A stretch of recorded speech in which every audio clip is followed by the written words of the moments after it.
I'm Ari from Badgr team, and today I'd like to show you our new LTI Badgr Spaces. In this video, we'll look at how to create a space, how to add learners, and how to create and use objectives. The objectives may vary slightly depending on which LMS you are using. We'll be looking at spaces from the Badgr website, so this demo will not include specific objectives or Badgr word triggers that you might find in your LMS.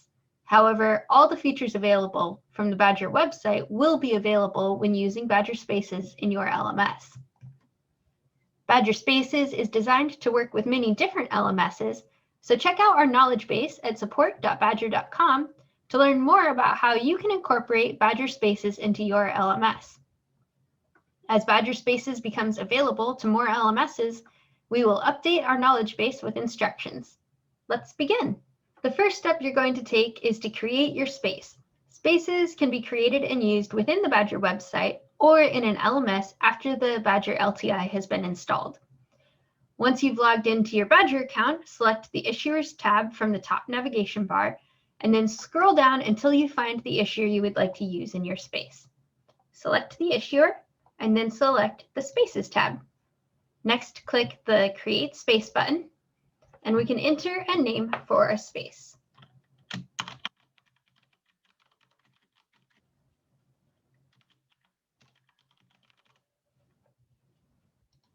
Click the Create Space button.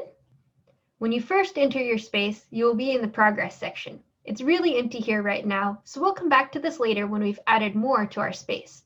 Select Setup from the top navigation bar. Now we are on the Objectives tab. An objective is something that students can complete to earn a badge, such as class participation or a graded assignment.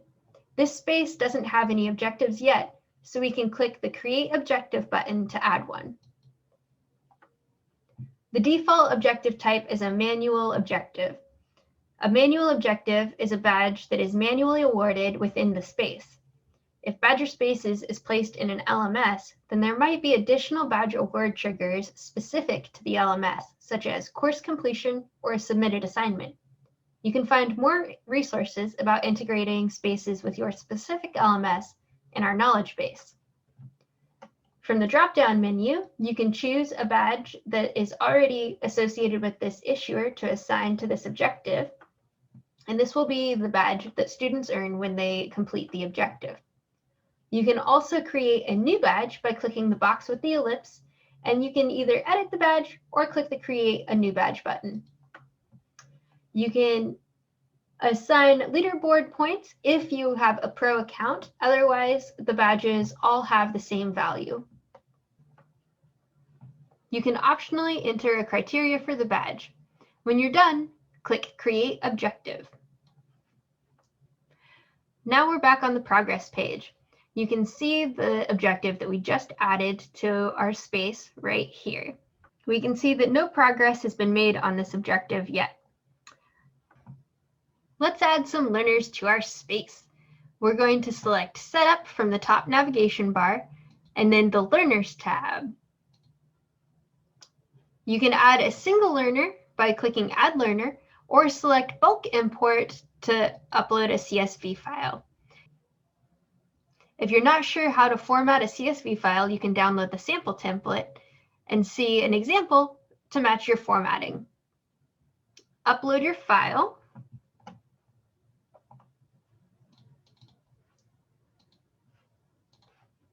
And then follow the prompts for matching the columns.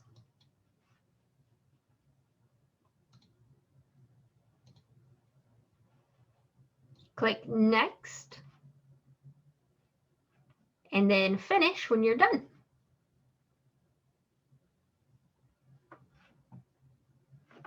Now that we've added students to our course, let's award some badges. There are two ways within the space that you can mark an objective complete. We're going to make sure we're on the Objectives and Pathways tab, then choose the objective for the badge that you want to award. From here, we can scroll down and pick a student. We're going to select that student's name. And then on here, at the upper right, we can click Mark Complete. Now that it's completed, the student has received their badge for completing this objective. If we'd like to award the badge to the next learner, we can click Next Learner and also mark this complete for Alyssa Jeffers.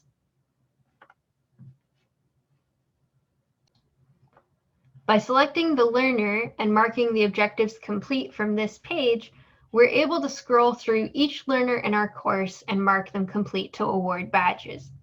If you would like to instead scroll through the objectives associated with your course and award badges that way, then we will have to go back to the progress page and select the Learner Progress tab.